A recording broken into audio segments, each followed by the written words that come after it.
You big disgrace, taking your shine all over the place, saying Well, with the Catch venue, it has been so awesome with that coming into Logan.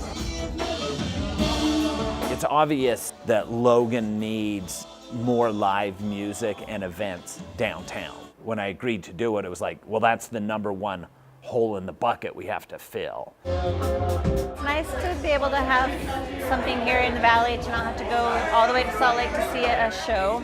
We got 4 kids, so it's a big to-do every time, but having something closer, it's nice. We can walk home from here. Music is a social thing. We learn to play it to a certain level so that we can play it for other people. We want to share it with them, you know, this thing that we're really passionate about. The real challenge, if you try and boil it down, is how do we keep what we love about Logan while also creating opportunities that people want? And that's what we're trying to do here.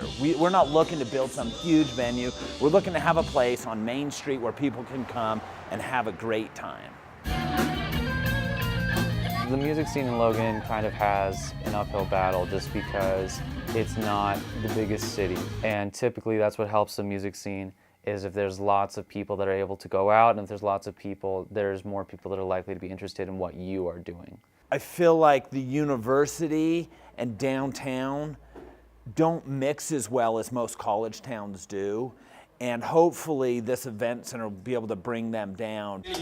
You know, I know what it's like being in a small town with a music scene that's hard to keep going and hard to get support from, you know, living down in Provo for as long as I did. So I'm really stoked about being able to help out and to bring some real quality entertainment to Logan. It's hard to get national acts to come to a place like this because sometimes they just don't get the support. I've literally went from using more local bands to using the bigger names. I just have to go with the bigger names to have the impact and to even get 100 people out to the shows in Logan. Why someone was going into business, and I was like, shoot, well, we're not gonna have like any venues in town. This was before I actually knew about the Cash too. So I was like, we're not gonna have anything.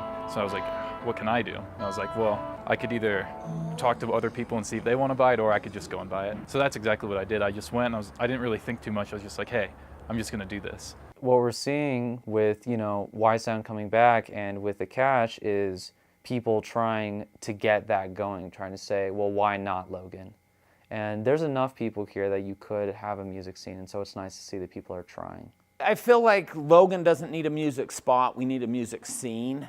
And I'm really glad that Y Sound's back open. I think they're having some success and we're a lot stronger together. I mean, the #1 thing people can do if they want to have stuff happen downtown is to go to stuff that's happening downtown. I've never seen a university town that's so hard to get people from the university out to shows and out on the town to see live music. The hardest part right now is definitely just getting the place filled every week. I think it's just more advertising and getting our name out there. I look at bulletin boards all around campus and I haven't seen anything. If I did see it, I'd consider it, go with my friends, bring it up with them and stuff. So posters don't do a lot for me, but if someone came up and was like, hey, come see this, then I'd be like, okay. One of the big things we're doing is these open mics, is we're starting to do these every Tuesday, and that's going to help bring out a lot of people when we're going around and passing out flyers on campus. One of the main goals that I'm trying to achieve is to bring the university staff and students downtown. For me to feel successful, it's going to be when the university is downtown having a great time. If Cache Valley wants to have a music scene like it is capable of having with a major university, you've got to come out and support the stuff that we're doing. Did you see the lineup from Beaver Mountain Music Festival? Pretty sick, huh? Not just Smile Productions, but all the promoters and all the bands and musicians and local music in this town. If you don't come out and support it, then we can't afford to keep bringing it here. It takes all of us. It's not one of us. It takes every one of us to be part of a scene and a family and to get this going.